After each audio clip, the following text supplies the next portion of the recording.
Welcome to the Sermon in the Valley with Pastor Rob Eller. You can find us on Spotify, Google Podcasts, Amazon Music, and iHeartRadio. If you like what you hear, please subscribe to the podcast on any of those platforms and share it with your friends and family. Thank you.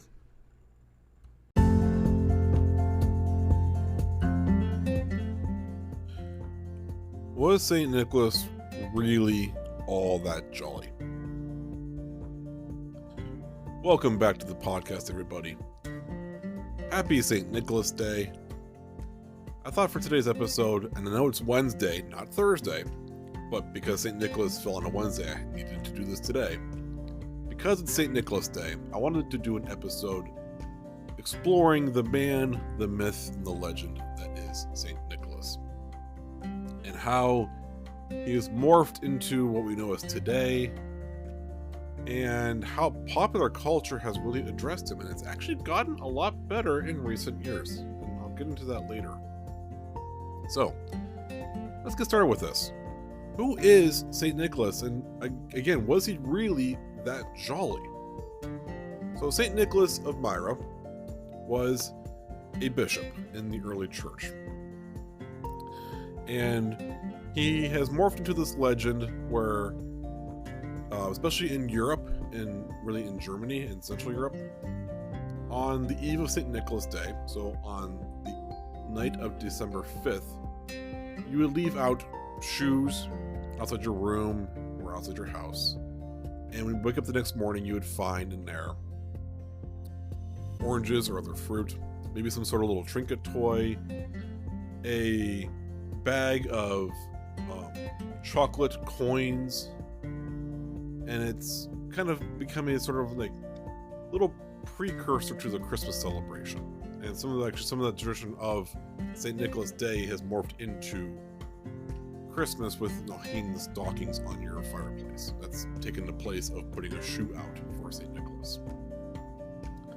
So the story goes that St. Nicholas's parents died and had a lot of wealth, so he donated all his wealth to the needy. And in particular, the legend is that he'd heard about this plight of this once wealthy man who lost all his money to evil people or bad people, and he had no dowry for his daughters for them to get married, and they're going to be sold off into slavery instead.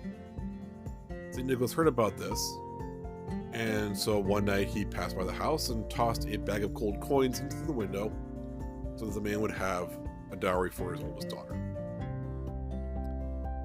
She got off and got married, and then St. Nicholas did it again for the second daughter. And the father was starting to wonder, what is going on here? How is this happening? And so finally, for the third daughter, the father caught Nicholas in the act and asked him why he was doing it. And he's like, I'm doing this because I want to help you. I want to help those in need. And so that's where the whole idea of, you get a bag of chocolate coins for St. Nicholas Day. That it comes from that legend of Nicholas throwing a bag of gold coins into that window. And that evolved over time into the Christmas tradition of leaving out your stocking, which then gets filled with, trinkets, oranges, candy, and that's how that evolved. The actual person of St. Nicholas, he was a real person. He was a real bishop of Myra, which is Asia Minor, or modern-day Turkey. And the way it worked was, so he became a bishop just by chance. His uncle was the Bishop of Myra, and his uncle died when they elected a new bishop. But not long after they elected this new bishop, that bishop also died. So that region was in a little bit of turmoil, and we need a new church leader, and they were desperate for one. So they decided that whoever is the first person that walks through the door of the church today, they will become the bishop. Well, who should walk in through that door after visiting the Holy Land but St. Nicholas? So Nicholas became the new bishop of Myra. And that legend of him helping the needy was in part true. He was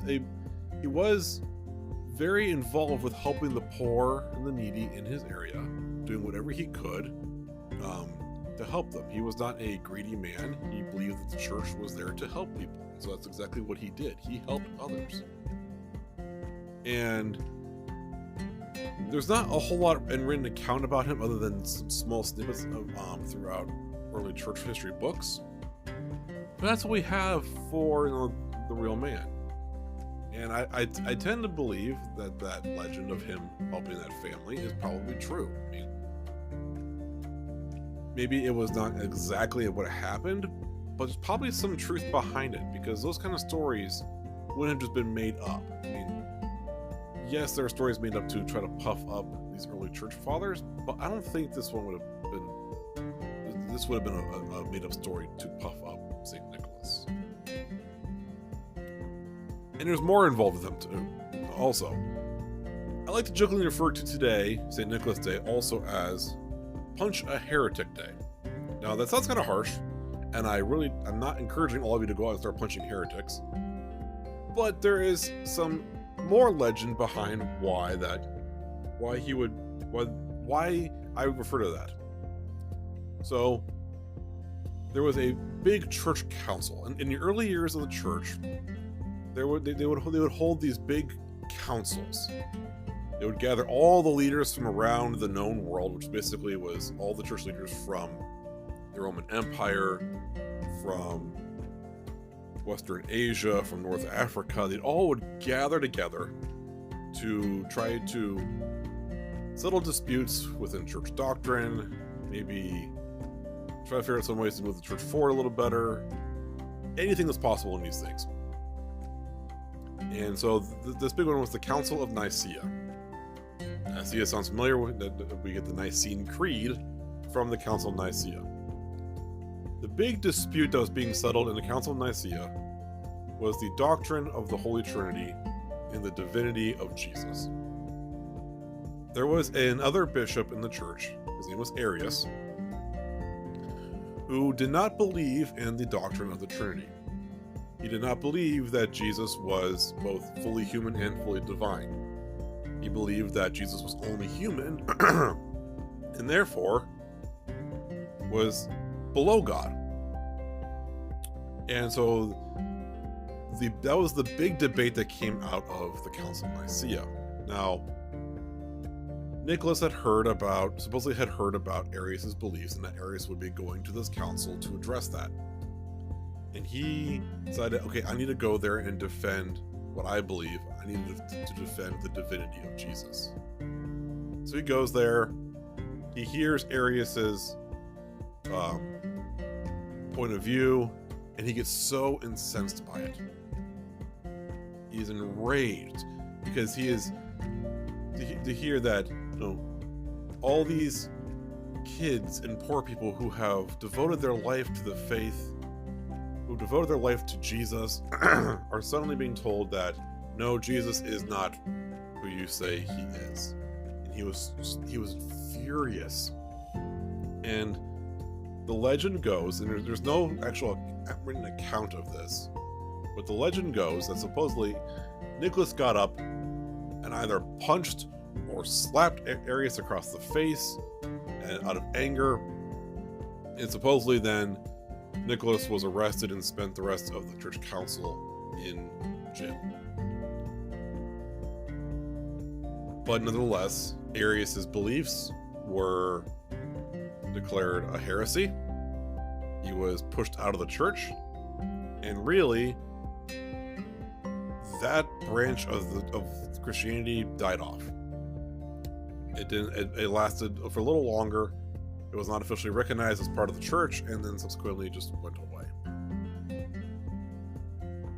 Now, I'm not saying, and I'm not condoning, that if someone has a heretical heretical point of view of the church, that you have to go up and slap them or punch them.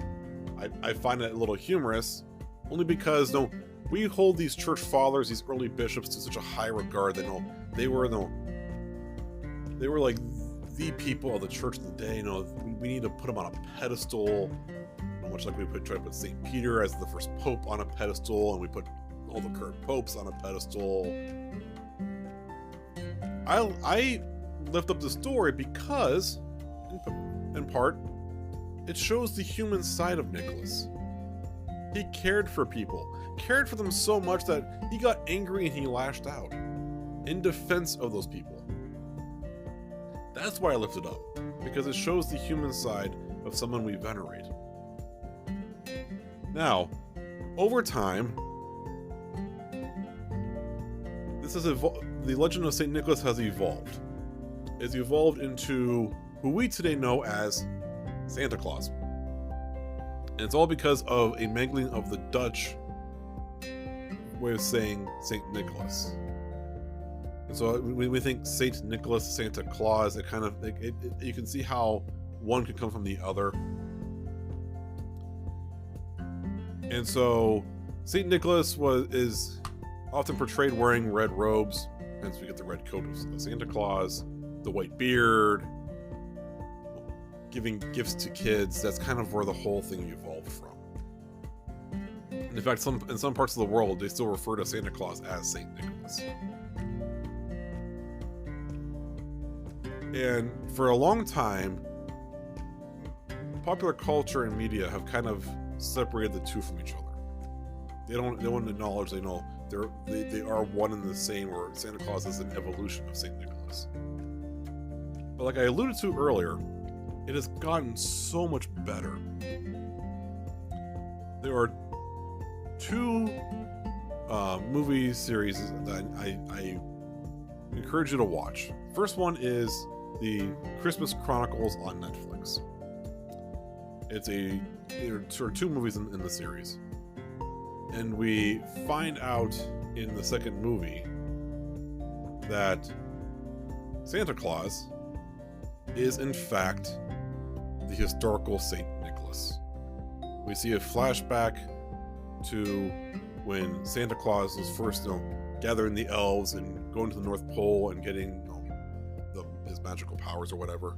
We find out that it's in fact really St. Nicholas that's done that. And so all through the years, Santa Claus has evolved, has really been the St. Nicholas the person. And they give some years to correspond with it. And I actually fact-checked it as I was watching for the first time a couple of years ago. I was like, wow, they really did their homework. They actually got this right. They looked up they looked up the years when St. Nicholas would have been alive, which was in the late 3rd, early 4th century. They really did their homework on it, so I was pretty impressed by that. The second one is a really popular, well-known series. It's the Santa Claus series from Disney. Now, there are 3 movies, and then there are now 2 seasons of a mini-series on Disney+. And to really find out more, you have to get into the mini-series.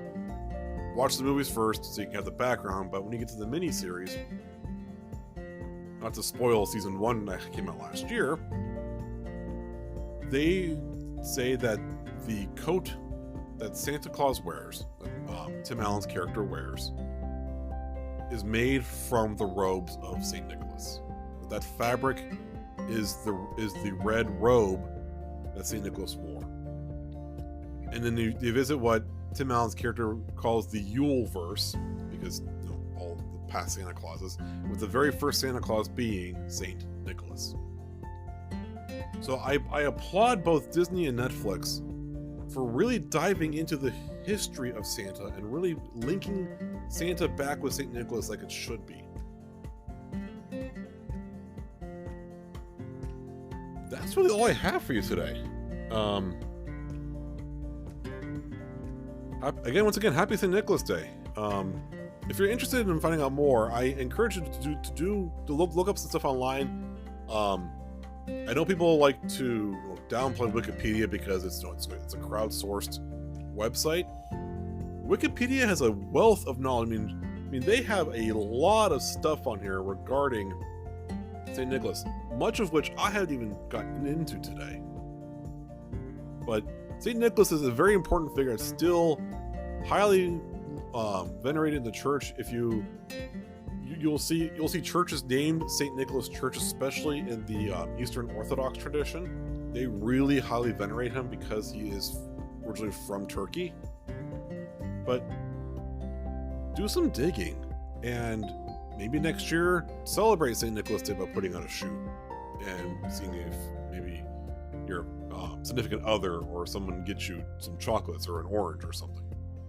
Or if you're a parent, celebrate with your kids. Start that new holiday tradition of putting out a shoe and getting those chocolate coins or just chocolate in general. It's a fun tradition to start.